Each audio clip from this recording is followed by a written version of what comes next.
You've just used strategies like thumbs up, fist to five, or exit tickets. Now you know what your students understand and what they don't. But here's the real question. What do you do next? Because collecting data is only helpful if you act on it. In fact, the sooner you respond to confusion, the easier it is to fix. If small mistakes are ignored, they can quickly turn into bigger learning gaps. That's why responding to check for understanding is just as important as doing it. Let's explore how to respond to CFUs in your classroom effectively. First principle, act immediately. When you notice confusion, don't wait for homework or exams. Address it right away while the learning is still fresh. For example, in a math lesson on division, Ms. Priya notices that Hassan keeps making errors with remainders. Instead of waiting for a test, she pauses and reteaches that step immediately, so Hassan doesn't get more confused. Second principle, adapt to your reteaching. Sometimes students don't understand, not because they can't, but because they need a different approach. So instead of repeating the same explanation, try changing it.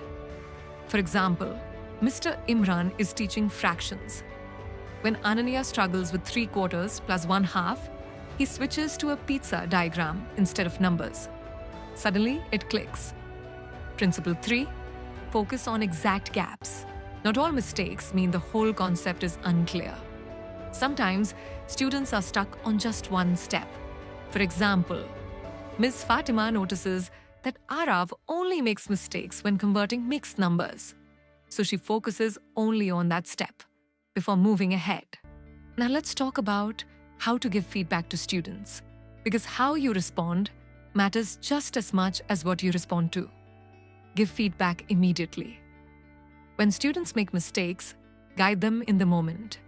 For example, during reading, Arav misreads a word. Ms. Hina gently corrects him right away, so he can try again correctly. Correct gently.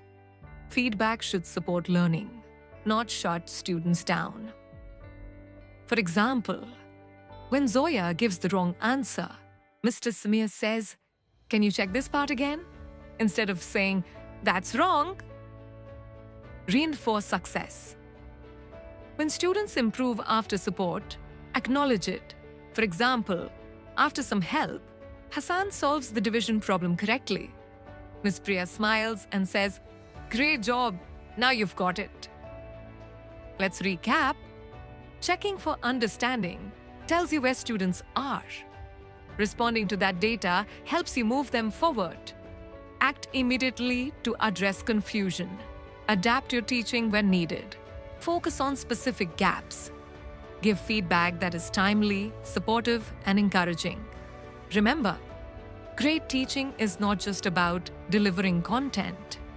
It's about noticing, responding, and supporting learning in real time. So tell us, when you notice a student struggling, how will you respond differently in your next class? And why? Let us know in the comment section.